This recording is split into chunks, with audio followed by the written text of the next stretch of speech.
Hello everyone, welcome to Raj study. Hello everyone, welcome to daily current affair में आपका स्वागत है। टुडे आईएएस यूट्यूब चैनल पर आपका स्वागत है।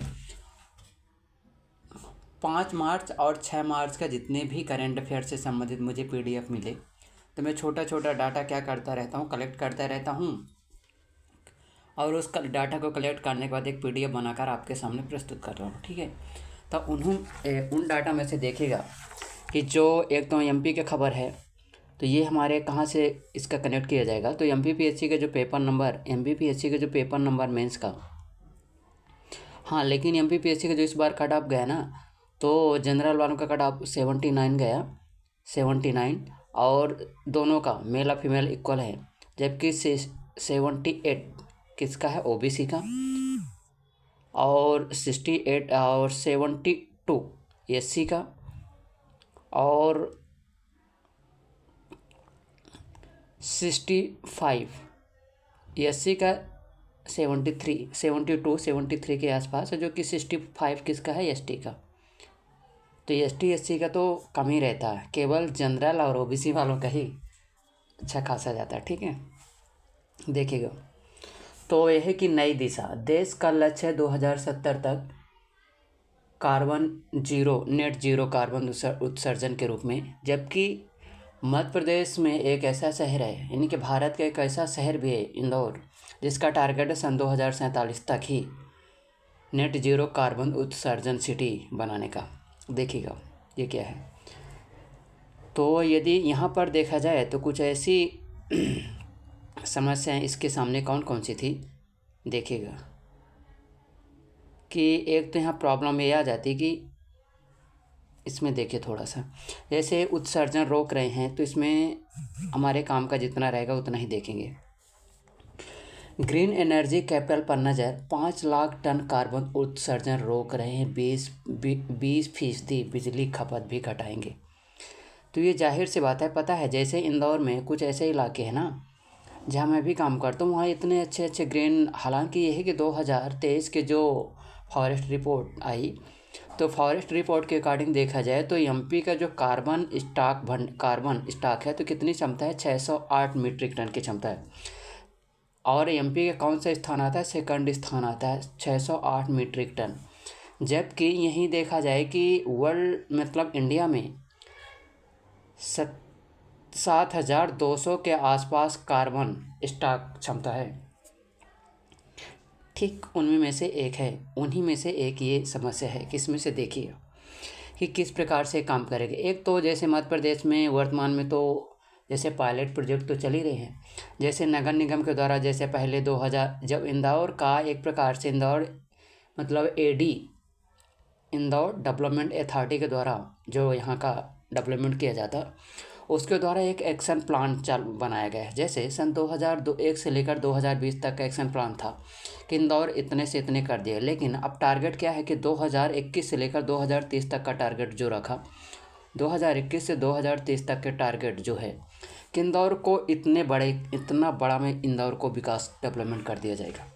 तो नगर निगम के द्वारा ये प्लान बनाया जाता है। इन्हीं में से देखा जाए तो रियल इस्टेट के मामले में इंदौर भारत का सबसे टॉप शहरों में से एक है, और एमपी में तो एक ही टॉप में ही आता है। तो जैसे रियल इस्टेट में एक सैप ग्रुप नाम से कुछ रियल इस्टेट है, तो उनका अच्छा खासा योगदान रहा, मतलब कि इतना रोज़गार जनरेट करने में। अब चाहे ये वाले इलाके में जाए तो धर्मपुरी वाले इलाके में यहाँ से धार वाला है, यहाँ खरगोन वाला है, यहाँ देखा जाए तो उज्जैन वाला है, यहाँ ये धार तो है ही है, उज्जैन हो गए, यहाँ देवास हो गए, सीहोर हो गए।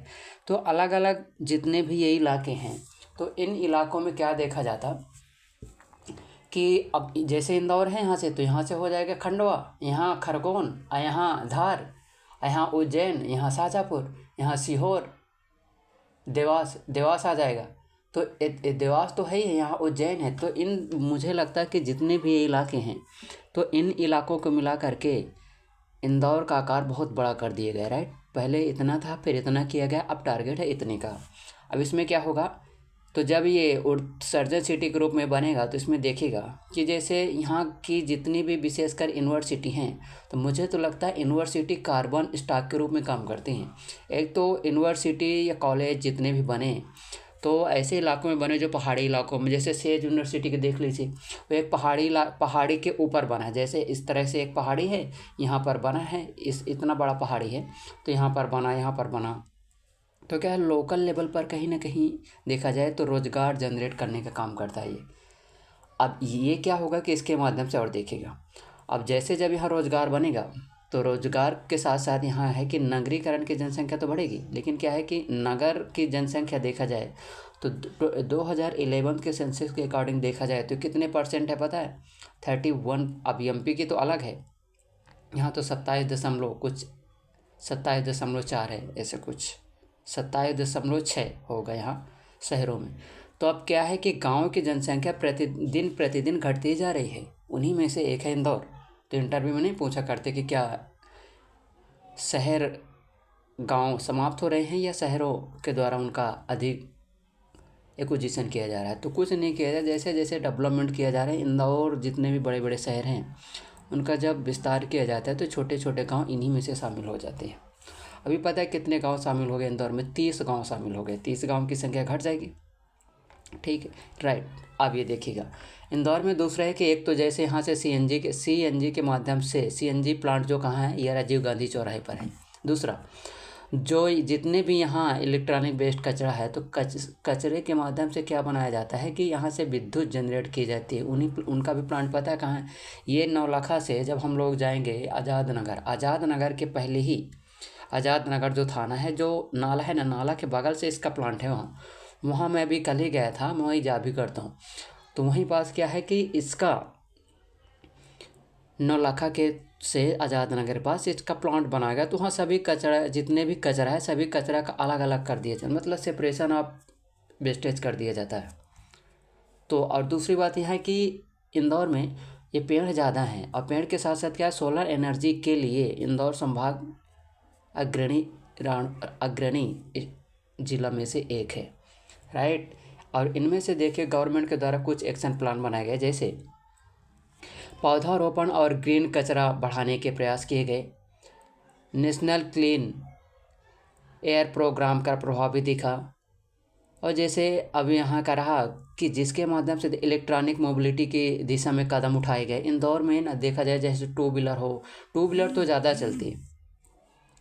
अब टू व्हीलर जैसे जब यहाँ तो टू व्हीलर के माध्यम से क्या किया जाता है कि टू व्हीलर की डिमांड अधिक है इंदौर में। तो इनके द्वारा जैसे एक PM ई ड्राइव योजना चली, कितने साल की? ये चली है शायद 2 साल के लिए। इसमें 10,900 करोड़ रुपए का बजट रखा गया है। इसका मेन पर्पज़ या ऑब्जेक्टिव ये है कि जितने भी इलेक्ट्रॉनिक मोबिलिटी हैं, इलेक्ट्रॉनिक इंफ्रास्ट्रक्चर को बढ़ावा देना, ये था इसके मेन उद्देश्य, राइट।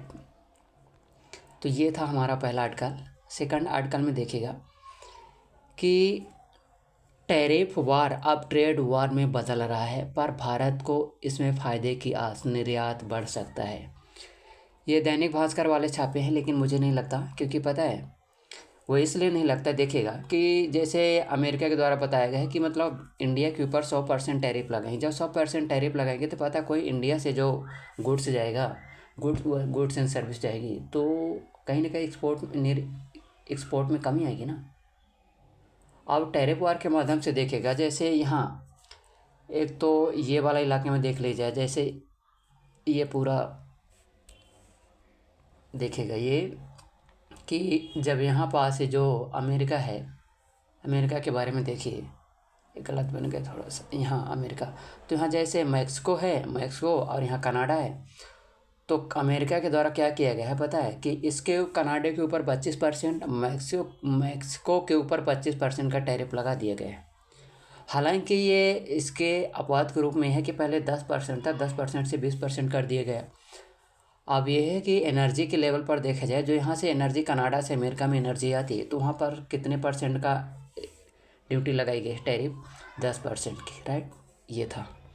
अब अमेरिका के द्वारा ऐसा क्यों किया जा रहा पता है? जितने भी इलेक्शन होते, तो इस बार के जो अमेरिका के इलेक्शन हुए ना, वहाँ पूरा प्रोटेक्शन कर रहे हैं किसका? उद्यमियों का। जैसे एलन मस्क वहाँ के एंटरप्रेन्योर हैं, उनको देख लीजिएगा।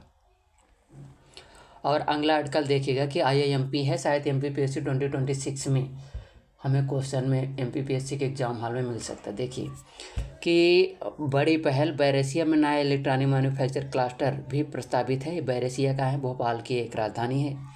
भोपाल का यदि थोड़ा सा मैप आप लोग देखिएगा तो उसका मैप कैसा है भोपाल का, तो भोपाल का मैप थोड़ा सा ऐसा है कि भोपाल ऐसे है और ऐसे के बाद ये ऐसे ऐसे चला गया, ऐसे ये है भोपाल।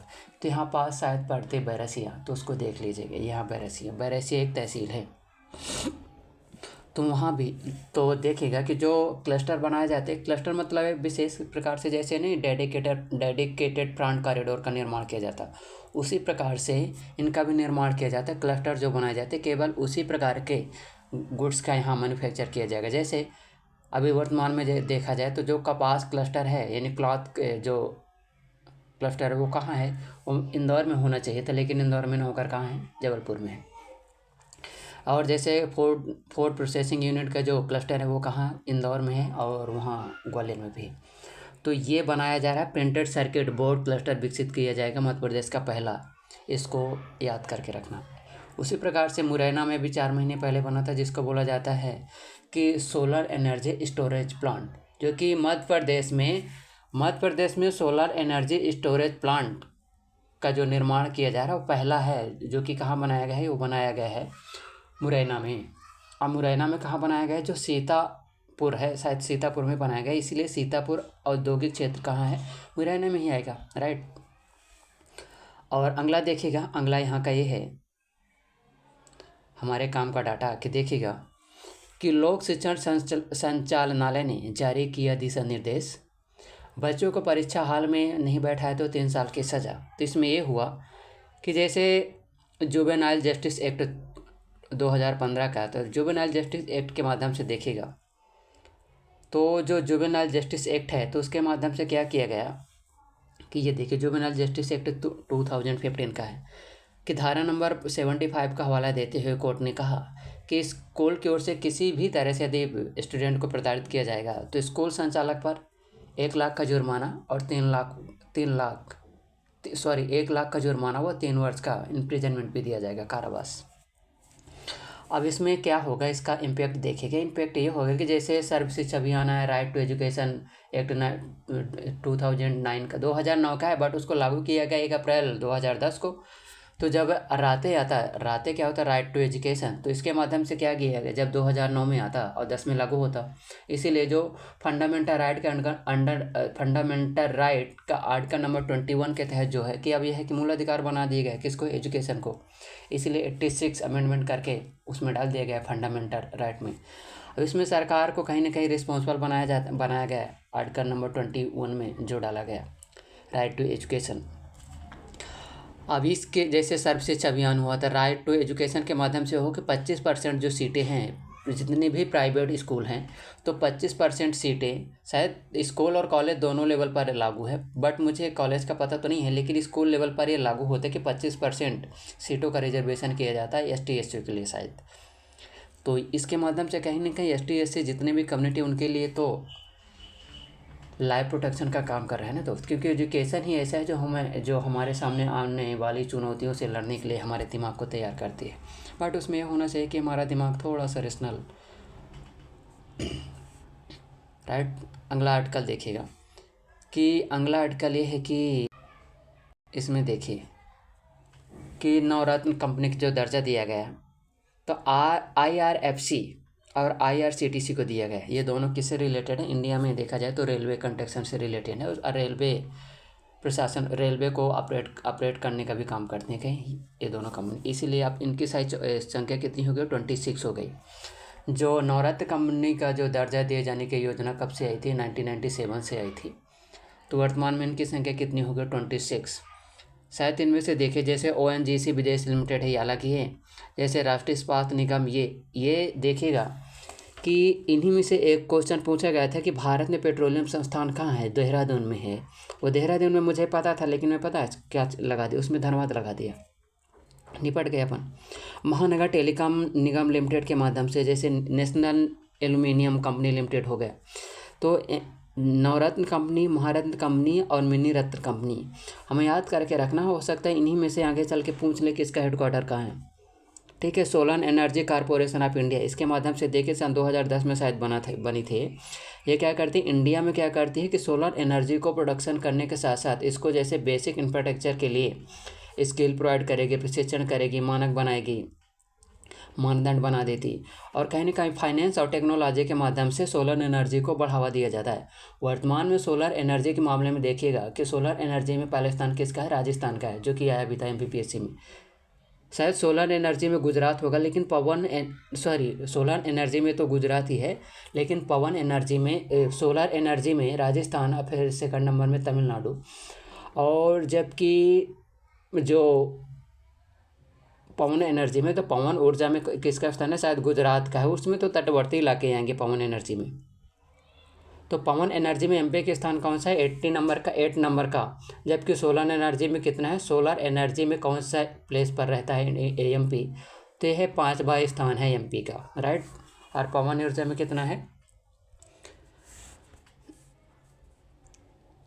और अगला आर्टिकल देखिएगा कि सारू मारू की प्रसिद्ध केव जो कहाँ है, तो मध्य प्रदेश के किस जिला में स्थित है, तो देखिएगा जो सारू मारी की गुफाएं हैं ना, सारू मारू की प्रसिद्ध गुफाएं हैं, तो कहाँ है, सीहोर जिला में स्थित है, राइट। इनका देखा जाए तो जो निर्माण किया गया था सारू मारू के साथ जो गुफाएं हैं, तो ये निर्माण किया गया था अशोक के समकालीन, यानी कि एक प्रकार से देखा जाए तो मौर्य एम्पायर ऑफ मौर्य। इनका जो किस रिलीजियस से संबंधित है, तो इसका राइट जवाब होगा बौद्ध धर्म से, ठीक है। तो सारू मारू की गुफाएं कहाँ हैं, सीहोर में। जबकि रायसेन में देखा जाए तो यहाँ जैसे रायसेन में तो शायद जैसे ये थे सांचू की गुफाएं हो गई, भीमबेटका तो होशंगाबाद में है। तो भीमबेटका की गुफाएं और ये बाघ की गुफाएं, ये सांची स्तूप और भीमबेटका गुफाएं कहाँ है, ये भी कहाँ है, रायसेन जिला में है। और इन्हें जैसे पान गुड़रिया कहाँ है, ये भी शायद सीहोर में है, सारू मारू की गुफाएं। तो जो सारू मारू की केव है ना, देखिएगा ये है सारू मारू की गुफाएं, देखिए ये है। तो इन सारू मारू की गुफाओं के बारे में देखिएगा कि जैसे यहाँ हैं, तो सारू मारू की गुफाएं तो ये हो गई, तो सारू मारू की केव देख लीजिएगा ये कहाँ है। एक प्रकार से सारू मारू की जो केव है, ये देखिए इनकी ये गुफाएं बनाई गई, ये इमेज है।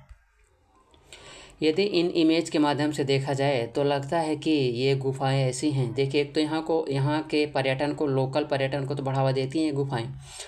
और मैं कौन सी साइड में खोला हूँ, तो MP का पर्यटन पढ़ने के लिए देखा जाए तो MP पर्यटन निगम, और डिस्ट्रिक्ट बाय डिस्ट्रिक्ट पर्यटन को देखना हो तो डाल दीजिएगा MP पर्यटन निगम, उसमें डायरेक्ट पूरी लिंक आ जाती हैं। पूरी पर्यावरण के साथ साथ देखिएगा कि धार्मिक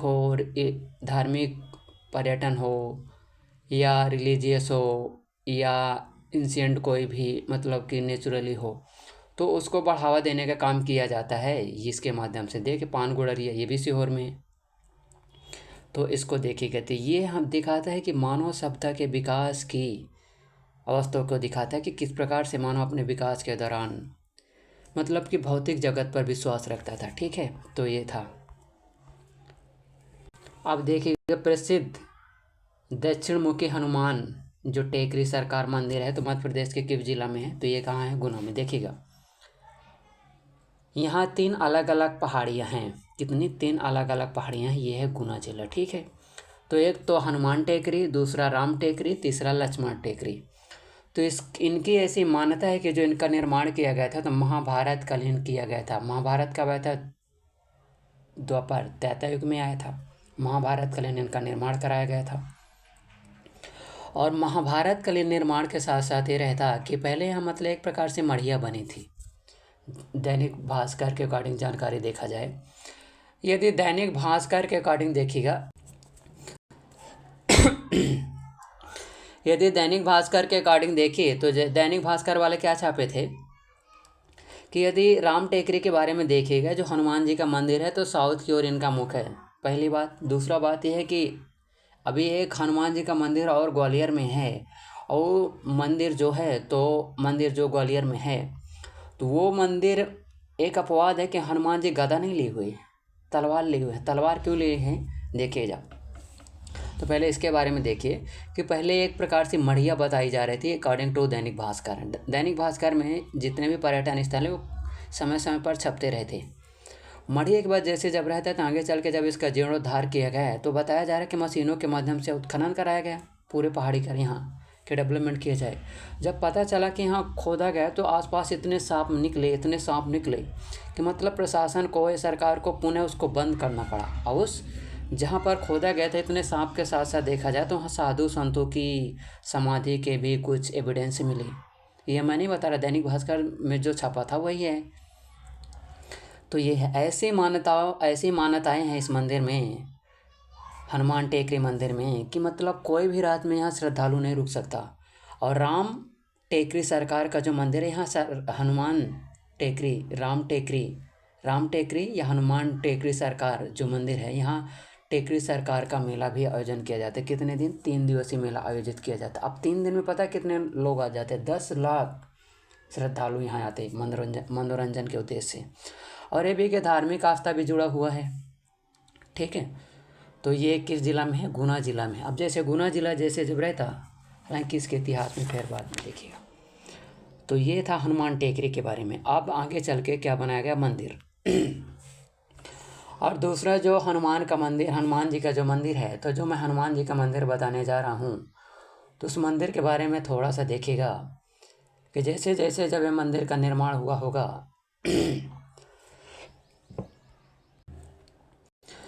तो मंदिर निर्माण के दौरान जब देखिएगा कि ये तो गुना में पड़ गया, गुना में। अब गुना में जैसे जब पड़ा तो गुना तो यहाँ से राजस्थान से इसकी सीमा लगती, और राजस्थान के बाद जैसे यहाँ शिवपुरी है तो शिवपुरी की सीमा तो यहाँ से भी लगती। जब यहाँ से गुना के बारे में देखिएगा, अब यहाँ ग्वालियर है तो ग्वालियर के जो तलवार हनुमान जी का मंदिर है वहाँ तलवार लिए है, एक्सेप्शन ऑफ मतलब जो हाथ में रथ लिए रहते। ठीक है, तो ऐसी मान्यताएं हैं कि जब है रावण के द्वारा जब यहाँ धरातल पर आते, राम और लक्ष्मण को क्या कहाँ ले गए? पाताल लोक ले गए अपनी माता को बलि चढ़ाने के लिए। कौन? है रावण जी के द्वारा। अब जैसे जब है रावण यहाँ रहता तो है रावण के द्वारा ले गया और अपनी माता के सामने बलि दे देता। तो उसी के पीछा करते हुए हनुमान जी भी चले गए कहाँ? यहाँ से देवलोक धरातल से चले गए पाताल लोक में। जैसे जब यहाँ हनुमान जी गए तो देखे और उन्हीं की माता के रूप में मूर्ति प्रतिमा बनकर बैठ गए। जैसे जब नंबर आया कि तलवार से उनको काटने के लिए तैयार हुआ कि अब बलि चढ़ा दिया जाए दोनों इंसानों को, वैसे हनुमान जी उठे और तलवार पकड़ करके है रावण की हत्या कर दी। है रावण, इसीलिए जो है रावण को मारने के लिए जिस तलवार का उपयोग किया गया उसी का प्रतीक के रूप में उस मंदिर का निर्माण किया गया जो कि ग्वालियर में है। राइट, तो इसको ज़रूर देखिएगा। और अगला आर्टिकल देखिएगा कि ये किससे रिलेटेड है? ये रिलेटेड है आईआर से। आईआर में जो विशेषकर 2 ही मुद्दे चल रहे हैं, एक तो ट्रेड टैरिफ, वर्ल्ड ट्रेड जो ट्रेड टैरिफ चलती हैं तो ट्रेड टैरिफ चलती हैं। अब ट्रेड टैरिफ के माध्यम से देखा जाए तो यहाँ और कौन चलती हैं? Trade tariff. तो ट्रेड टैरिफ के माध्यम से देखा जाए तो ये चलती हैं कि ट्रेड टैरिफ के माध्यम से पूरे वर्ल्ड के सिनेरियो को, पॉलिटिकल सिनेरियो को कहीं ना कहीं चेंज कर दे गए। कौन? Trade tariff. दूसरा चलता कि एक यहाँ अमेरिका, एक यहाँ यूक्रेन, एक यहाँ रूस। यूक्रेन के बारे में देखा जाए तो 1991 में जब देखा जाए यूएसएसआर का जब डिवीज़न होता, ब्रेकडाउन हो जाता, तो उन्हीं में से एक कंट्री का नाम था यूक्रेन। अब यहाँ के राष्ट्रपति का नाम है जेलेंस्की और यहाँ के राष्ट्रपति का नाम है ट्रम्प, यहाँ का नाम है पुतिन। तो पुतिन के लिए तो बहुत ही खुशखबरी की बात यह है कि अमेरिकी राष्ट्रपति डोनाल्ड ट्रंप जी के द्वारा क्या इनके ऊपर प्रेशर बनाया जा रहा है कि कहीं ना कहीं सीज फायर हो जाए दोनों के बीच। राइट, उसके लिए अब उसका अब आप बोलोगे ऐसे कहाँ लिखा किए है? तो देखिएगा, एक तो जो दबाव बनाया जा रहा है तो उसका कारण ये है कि अभी तक जो हथियार दिए जाते थे किसको? यूक्रेन को, तो बंद कर दिया गया। और आज ही के सुबह में जो आकाशवाणी में जो मैं सुना उसमें ये बताया गया कि मतलब खुफिया एजेंसी के द्वारा जो जानकारी प्रोवाइड की जाती थी ना, किसको? यूक्रेन को, वो भी बंद कर दिया गया। Point number 2। अब तीसरा पॉइंट नंबर 3 ये आता कि अमेरिकी जो शासन के द्वारा क्या किया जा रहा है कि यहाँ इतने मिनरल हैं, रिसोर्सेस हैं, जैसे देखा जाए मैग्नीशियम और यूरेनियम हालांकि मैग्नीज तो कम ही, विशेष करके जैसे डोलोमाइट में, और डोलोमाइट के साथ साथ देखिएगा कि यहाँ इतना ज़्यादा जब ये रिसोर्सेस हैं तो इन्हीं रिसोर्स जैसे titanium, lithium, beryllium, uranium, graphite, इसके संसाधन इतने हैं कि टोटल वर्ल्ड के टोटल रिसोर्स का पता कितने, वर्ल्ड के टोटल रिसोर्स का कितने हैं, 6% टोटल यूक्रेन में ही है, राइट। टोटल यूक्रेन में ही केवल 6%, राइट। इसको देखिएगा। अब अगला ये है कि अब देखिएगा कि यहाँ कौन से मुद्दे लेकर सामने आते हैं। तो पहले जब यहाँ के राष्ट्रपति गए, ये राष्ट्रपति जेलेंस्की गए कहाँ, व्हाइट हाउस में ट्रम्प के सामने, तो ऊंची ऊंची आवाज़ में बोलने लगे, बोले कुछ भी कर लो, इतना आसानी से हमारा युद्ध रुकने वाला नहीं है, इस युद्ध कहाँ रुकेगा किसी को नहीं पता। हालांकि जब आए तो बुद्धि सही हो गई, यहाँ कौन, जेलेंस्की आए, और धीरे धीरे क्या हुआ, बोले कि ठीक है मदद करो, हम देखेंगे शायद युद्ध रुके, लेकिन अभी युद्ध रुकने का नाम नहीं लेगा, राइट। और अगला आर्टिकल है दैनिक भास्कर का, अभिव्यक्ति स्वतंत्रता हो पर वह जिम्मेदारी भी हो। तो ये देखिएगा कि वर्तमान में जो एक मुद्दा नहीं चलता कि जैसे कि सोशल मीडिया प्लेटफॉर्म पर, OTT प्लेटफॉर्म पर, ओवर द टॉप जैसे प्लेटफॉर्म है, तो यहाँ देखिएगा कि जितना भी डिजिटल कंटेंट प्रोवाइड किया जाता है तो क्या सोशल मीडिया उसके लिए जिम्मेदार है, या सोशल मीडिया पर कंटेंट निर्माता का है, या सरकार की जिम्मेदारी होना चाहिए, या कोर्ट की। तो कोर्ट के द्वारा ये बताया गया कि जैसे पॉडकास्टर जैसे नहीं हैं इलाहाबादिया, रणबीर इलाहाबादिया, तो उनके द्वारा एक मंच से जैसे अश्लील चित्र का प्रकाशित किया गया, तो उसके माध्यम से क्या होता कि यदि रिस्ट्रिक्टेड होना चाहिए ना, तो अभिव्यक्ति की स्वतंत्रता, तो जैसे आर्टिकल नंबर 19 में जैसे है कि आर्टिकल नंबर 91 में अभिव्यक्ति की स्वतंत्रता, फ्रीडम ऑफ स्पीच का जो अधिकार दिया गया प्रत्येक नागरिक को है, लेकिन आर्टिकल नंबर 90 के सब क्लॉज नंबर 2 में कुछ रिस्ट्रिक्शन भी लगाए गए, जैसे लोक व्यवस्था, सदाचार और कानून व्यवस्था को बनाए रखने के साथ ही अभिव्यक्ति का अधिकार है। इसी अभिव्यक्ति के अधिकार में आता है जो पोस्टकार्ड, सोशल मीडिया में जितना कंटेंट प्रोवाइड किया जाता है, क्योंकि अपने दिमाग में चलने वाले थॉट का ही तो कम्युनिकेट किया जाता है, शेयर किया जाता है। कम्युनिकेशन मतलब अपने दिमाग में चलने वाले आइडिया और थॉट का शेयर करना between two and other person के बीच में, ठीक है। और ये है कि अगला आर्टिकल देखिएगा, तो क्या रिस्ट्रिक्शन होना चाहिए, जितनी भी हमारी नैतिकता के साथ जोड़ना चाहिए था। कानून नैतिकता का समझ प्रत्येक इंसान को होना चाहिए कि यदि हमारे अधिकार हैं तो हमारे कर्तव्य भी होना चाहिए, जिम्मेदारी भी होना चाहिए, ठीक, राइट है। कि जैसे आर्टिकल नंबर 91 में जब बताया गया है कि स्पीच की जो फ्रीडम ऑफ स्पीच का जो राइट दिया गया है, तो इन्हीं में आता है पत्रकारिता, इन्हीं में आता है, आर्टिकल नंबर 9 में आता है, आर्टिकल नंबर 19 में ही आता है। कौन सा, जैसे सेंट्रल केंद्रीय सूचना आयोग, जितने भी इंफॉर्मेशन से रिलेटेड था, और इसमें जिम्मेदारी भी होना चाहिए कि जो हमारा कर्तव्य बनते वही, इसीलिए तो हमारे फंडामेंटल ड्यूटी जो बनाए गए, तो उसमें 11 फंडामेंटल ड्यूटी बनाए गए हैं। तो फंडामेंटल ड्यूटी जो बनाए गए हैं तो कितने बनाए गए, 11। तो पहले कि संविधान का पालन करना, आंदोलन के लिए तैयार रहना, और तीसरे में क्या है, रक्षा करना, और चौथे में क्या है, मतलब सजोए रखना, तीसरे में, चौथे में रक्षा करना, पाँचवा में क्या बताया गया, मतलब सामाजिक संस्कृति, और ये छठे में क्या बनाया गया है, मतलब गौरवशाली संस्कृति, सातवें में शायद बताया गया है कि इन्वायरमेंट का प्रोडक्शन, आठवें में शायद बताया गया है, नौवें तो शायद प्रोग्रेस है, 10th नंबर में कौन सा है, 8वें नंबर में है साइंटिफिक टेम्परामेंट होना चाहिए, वैज्ञानिक दृष्टिकोण का विकास होना चाहिए, राइट। और अगला आर्टिकल देखिएगा कि अगला आर्टिकल की भाषा के मोर्चे पर फिर मुखर आए दक्षिण भारतीय राज्य। तो दक्षिण भारतीय राज्य का जो मुद्दा चला, तो देखिएगा कहाँ से चालू होता है कि दक्षिण भारत के राज्य जो देखा जाए, यहाँ तमिलनाडु है, कर्नाटक है, आंध्रा है, तेलंगाना है, केरल है। तो जितने भी दक्षिण भारत राज्य हैं, तो देखिए कि सन 2000 के बाद इनकी जनसंख्या जो रही, तो 1971 के जनगणना के अकॉर्डिंग देखा जाए तो इंडिया में लोकसभा और विधानसभा की सीटों का एलोकेट किया जाता। अब ये बहस में जो मुद्दा आया, तो इसके पहले देखिएगा कि भाषा के मोर्चे पर फिर मुखर आए दक्षिण भारत। तो जो वर्तमान में है तमिलनाडु के जो वर्तमान में मुख्यमंत्री स्टालिन, एम.के. स्टालिन है। एम.के. स्टालिन का मानना है कि हम त्रिभाषा फार्मूला को लागू नहीं कर सकते किसी भी हालत पर। अब मुद्दा इसलिए आता है क्योंकि जितने भी सेंटर सेक्टर स्कीम रहती है, सेंटर सेक्टर स्कीम के माध्यम से देखिएगा कि सेंटर गवर्नमेंट के द्वारा जितने भी राज्य के लिए मतलब सेंटर सेक्टर जो स्कीम बना दी जाती तो उनको लागू करना तो केवल राज्य सरकार का दायित्व रहता है, रिस्पॉन्सिबिलिटी रहती है। लेकिन इनका जो फंड आता है तो कहाँ से आता है? केंद्र सरकार के माध्यम से आता है ना इनका फंड। और उन्हीं फंड में से देखा जाए तो ये क्या हो जाता है कि जब ये तो सेंटर सेक्टर में स्कीम हो गई थी, लेकिन जब सेंटर स्पॉन्सर स्कीम हो जाती है ना, वो इसके माध्यम से कि सेंटर और स्टेट के बीच रिलेशन में क्या हो जाता है? कन्फ्लिक्ट हो जाता है। पता है कैसे? सेंटर गवर्नमेंट के द्वारा स्कीम तो लागू कर दी गई, लेकिन चालू स्टार्ट तो कर दिया गया, लेकिन उसको लागू करेंगे स्टेट गवर्नमेंट। अब स्टेट गवर्नमेंट जहाँ पर देखा जाए तो कोalition की गवर्नमेंट रहती है, जैसे आंध्र प्रदेश, बिहार और वर्तमान में बीजेपी सर एनडीए है। तो आंध्र प्रदेश तो उतना समर्थन कर रहा है, लेकिन क्या है कि डायरेक्ट रूप से में तो गवर्नमेंट के खिलाफ नहीं जा रहा ना। तो इसीलिए सेंटर सेक्टर स्कीम और सेंटर स्पॉन्सर स्कीम, जो सेंटर सेक्टर स्कीम रहती तो गवर्नमेंट के द्वारा 100% फंड प्रोवाइड किया जाता लेकिन बट जो सेंटर स्पॉन्सर स्कीम रहती है उसमें देखा जाए तो कुछ रेशियो के माध्यम से, जैसे नहीं रहता कि जॉब एनालिसिस करने के माध्यम से, ह्यूमन रिसोर्स मैनेजमेंट में एक टॉपिक है जॉब एनालिसिस कैसे किया जाए, तो उनके माध्यम से रहता है कि किस प्रकार से सिलेक्शन किया जाना चाहिए। सिलेक्शन के लिए मतलब भर्ती रिक्रूटमेंट की प्रोसेस जो चलती है उस प्रोसेस के माध्यम से देखा जाए एक रेशियो एनालिसिस मेथड आता, एक्सपर्ट ग्रुप आता और वर्कलोड आता। तो उन्हीं में से एक है रेशियो एनालिसिस के माध्यम से देखा जाए तो रेशियो बना देते 60-40 का, 90-10 का, ठीक है। इस तरह से इन्हीं में से इस बार MPPSC के जो प्री में क्वेश्चन आया था कि देखिएगा वो क्या आया था।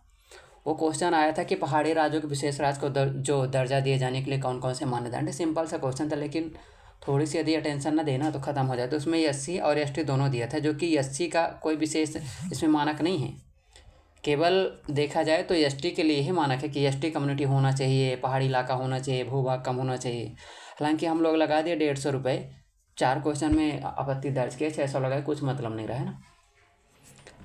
तो इसको लेकर देखा जाए तो ये है पत्रकारिता, जो S श्रीनिवासन वरिष्ठ पत्रकार थे उनके द्वारा बताया गया है। तो ये था मतलब किससे रिलेटेड। ये जो मुद्दा है त्रिभाषा फार्मूला को लेकर, त्रिभाषा फार्मूला 1967 में आता है। यहाँ पर आप देखिएगा त्रिभाषा फार्मूला जैसे जब चलता है तो यहाँ को लेकर जो मुद्दे चलते हो देखिएगा। 1937 से प्रोसेस चल जाती है। 1937 के बाद जब 1965 में आ जाता, 1965 में जैसे जब ये मुद्दा आया था तो ये था कि यहाँ तो जो त्रिभाषा फार्मूला तो ये था कि यहाँ हिंदी और इंग्लिश दोनों को क्या बना दिया गया कि मतलब दोनों वैकल्पिक रूप में बना दिए गए। हालांकि अभी भी गवर्नमेंट के सामने यही ऑप्शन हो सकता है कि गवर्नमेंट जो हिंदी, अब यहाँ पर आप देखिए त्रिभाषा फार्मूला क्या होता। तो 1967 से त्रिभाषा फार्मूला आया, लेकिन बट जो न्यू एजुकेशन पॉलिसी है 2020 में, तो न्यू एजुकेशन पॉलिसी 2021 को अप्लाई करने वाला पहला स्टेट रहा कर्नाटक, सेकंड स्टेट रहा MP गवर्नमेंट के द्वारा पहले जो न्यू एजुकेशन पॉलिसी को लागू किया गया था 26 अगस्त 2021 को, जहाँ तक मुझे पता है। और इसके पहले 7 अगस्त को लागू किया गया था कर्नाटक गवर्नमेंट के द्वारा। जो त्रिभाषा फार्मूला इसमें आता, तो त्रिभाषा फार्मूला के माध्यम से 3 भाषा रहेंगी। एक भाषा को हिंदी, दूसरा इंग्लिश और तीसरा यहाँ है रीजनल। तो ये दोनों तो रहेंगी, इसका कोई विरोध नहीं करे, केवल हिंदी भाषा का ही विरोध कर रहे हैं साउथ इंडिया के स्टेट। वो विरोध क्यों कर रहे हैं देखिए। पॉइंट नंबर 1 उनका कहना है कि एक तो जैसे पाठ्यक्रम है बनाना पड़ेगा, जो कि एक कम्प्लेक्स टास्क हो जाता। Point number 2 to the point, एक बुक का नाम है get out to the point, तो कुछ भी टॉपिक पर हमें टू द पॉइंट नज़र आना चाहिए। पॉइंट नंबर 2 यहाँ इनका मानना है कि यदि जो टीचर है वर्तमान में, तो टीचर के द्वारा भी देखा जाए जब इनको हिंदी आएगी तब तो उसको बढ़ावा मिलेगा। और दूसरा इनका कहना है कि हमारे लेवल पर देखा जाए तो हमारे ऊपर ज़बरदस्ती थोपा जा रहा है हिंदी भाषा का।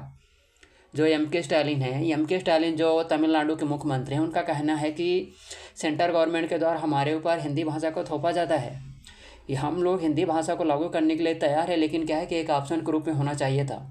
और इसी के लिए इसका समर्थन करने के लिए केरल, कर्नाटक, तमिलनाडु का समर्थन करने के लिए आंध्रा और तेलंगाना, 3-4 स्टेट शामिल है। बट कुछ मुद्दे ऐसे हो जाते हैं कि यदि देखेगा कि जैसे यहाँ का केरल राज्य है, तो केरल स्टेट के बारे में देखिएगा। केरल एक ऐसा स्टेट है कि इंडिया में न केवल टोटल एजुकेशन में पहला स्थान रखता, बल्कि मेल और फीमेल दोनों में स्थान रखता। और इसी के अराउंड में एक UT है जिसका नाम है लक्षद्वीप। वहाँ भी देखिए, वहाँ के जितने भी इस्लाम धर्म को मानने वाले, उनका भी एजुकेशन लेवल अच्छा है। तो यहाँ देखा जाए तो हिंदी, इंग्लिश और रीजनल लैंग्वेज को बढ़ावा देने के लिए काम किया जाता है। और सेंटर गवर्नमेंट का क्या कहना, सेंटर गवर्नमेंट का कहना कि तभी हिंदी भाषा को लागू किया जाए, और हिंदी भाषा को लागू करने के जब लागू किया जाएगा तभी हम लोग मतलब कि सेंटर सेक्टर स्कीम में जितना भी फंड है उसका प्रोवाइड करेंगे। तो मेन मुद्दा यही आता है ना, क्योंकि ये लोग फंड रोक के रखे हैं, सेंटर गवर्नमेंट स्टेट को फंड नहीं देते। और दूसरा कहना है कि इंडिया के आर्ट एंड कल्चर को बढ़ावा देगा, और ये भी है कि जैसे जब हिंदी भाषा को बढ़ावा देगा, हालांकि ये कहना है कि इनका दिमाग में ना जो उसको बोल रहा था कॉग्निटिव डेवलपमेंट, तो कॉग्निटिव डेवलपमेंट बेस्ट होता है किसी भी लैंग्वेज को सीखा जाए तो, राइट। तो अब ये है कि सुझाव क्या हो सकते हैं, सुझाव इसमें ये हो सकते हैं दोस्त कि देखा जाए तो इनमें से आता है कि मतलब सेंटर गवर्नमेंट को और स्टेट गवर्नमेंट के सामने ऑप्शन ये है कि दोनों मिलकर क्या करें कि हिंदी भाषा के एक प्रकार से देखा जाए तो ऑप्शन के रूप में होना चाहिए कि यदि गवर्नमेंट को लगे कि धीरे धीरे धीरे धीरे हिंदी भाषा को बढ़ावा दे।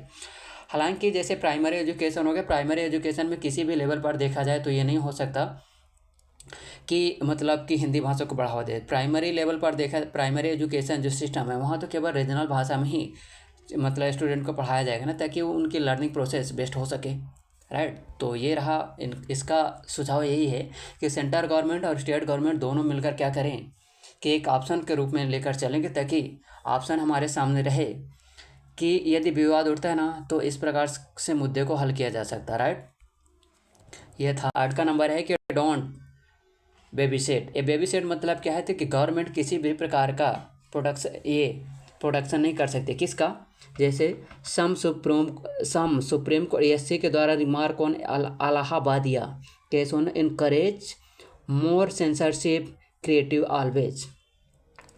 तो गवर्नमेंट का है कि गवर्नमेंट किसी भी लेवल पर प्रोडक्शन नहीं करेगी सर, इसको बोला जाता आरक्षण मतलब आश्रय प्रदान करना। तो डोंट बेबी सेट कि सुप्रीम कोर्ट के द्वारा क्या जज यहाँ दिशा निर्देश दिए गए कि गवर्नमेंट किसी भी प्लेटफॉर्म के ऊपर इतनी जल्दी से मतलब कि प्रोडक्शन नहीं करने लगे कि सेंसरशिप लगा दे। सेंसरशिप के माध्यम से जब लगा देती तो सुप्रीम कोर्ट का कहना है कि आखिरकार जब सेंसरशिप लगा दिया जाता है, लोगों के डायरेक्ट देखा जाए तो उनके दिमाग में चलने वाले थॉट को दबा दिया जाता है।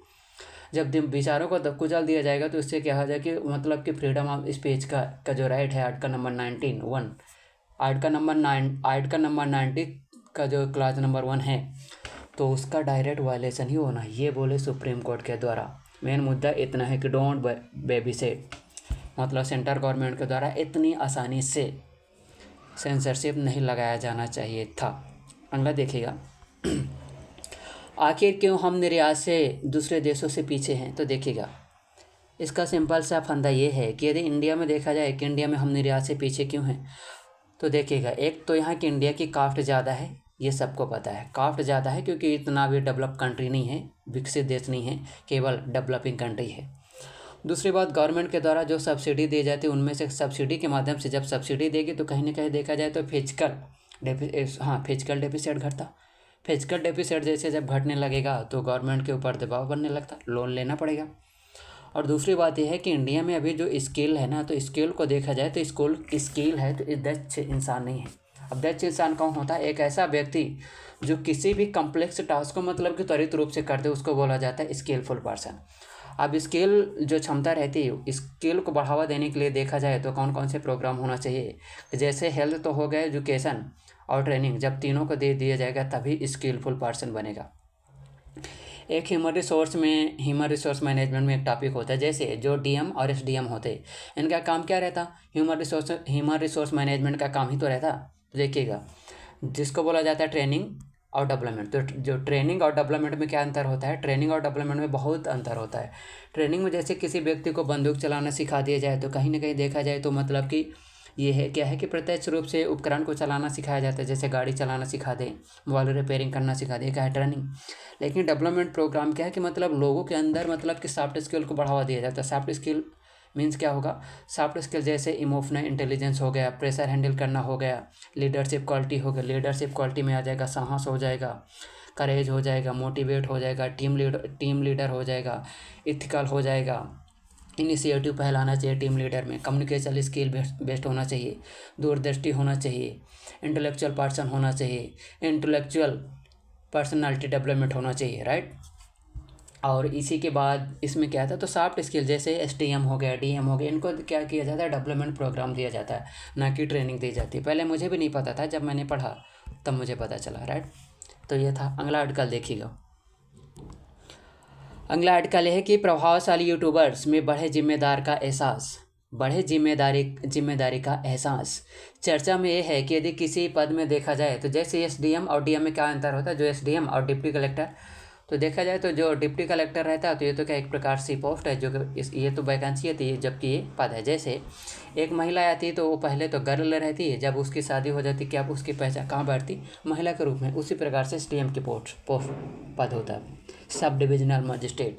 अब जो एसडीएम रहते हैं ना, दो प्रकार के काम करते हैं। एक तो मतलब कि रेवेन्यू से रिलेटेड काम करेंगे, दूसरा देखा जाए तो यहाँ एडमिनिस्ट्रेटिव काम करेंगे, राइट, दोनों काम करते हैं। इसीलिए इनमें क्या है, ये एसडीएम का जो पद होता है ना, मुझे लगता है एमपीपीएससी के द्वारा जो 2026 में आएगा ना, अच्छे खासी वैकेंसी आएंगी किसकी, एसडीएम की, राइट। तो ये वही है जो अभी हम लोग देख चुके।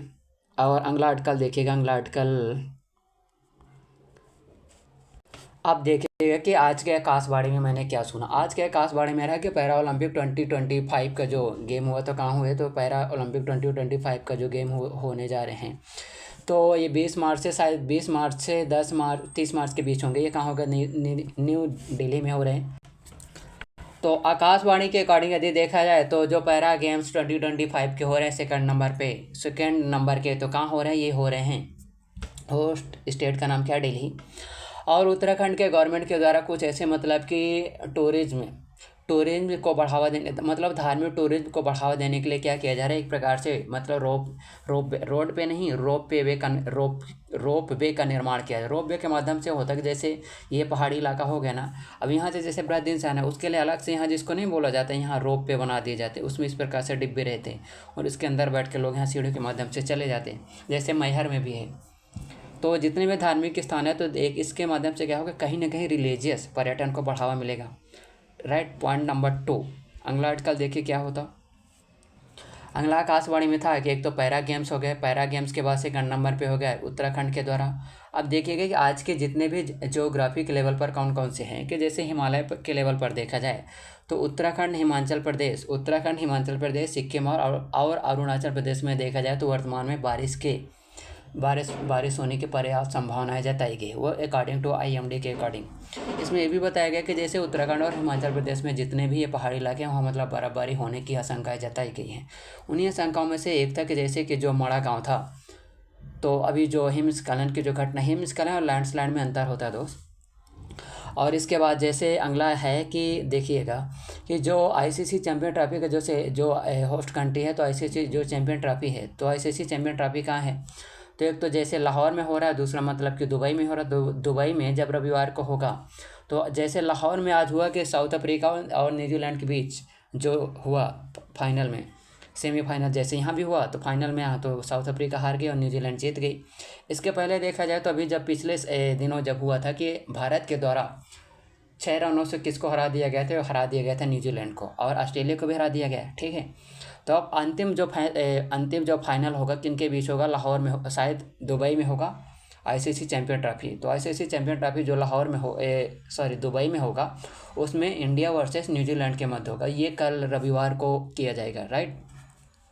तो इसको हम लोग कल के अखबार में ज़रूर देखेंगे, राइट। और अगला इसमें से है कि एक जैसे यहाँ को अच्छा खासी जानकारी देने के लिए काम में आया कि जैसे राष्ट्रीय सहारा में भी कुछ जानकारी, तो इस बार के जो एमपीपीएससी के है ना आगामी, तो अब खेल के क्वेश्चन अच्छे टफ पूछने लगा। हालांकि इस बार जैसे आया था कि उसका होस्ट साउथ अफ्रीका दे रहा था, जबकि उसका होस्ट कहाँ होता है, अमेरिका में होता है ना। तो इस प्रकार से, तो thank you very much for watching आप दिस वीडियो।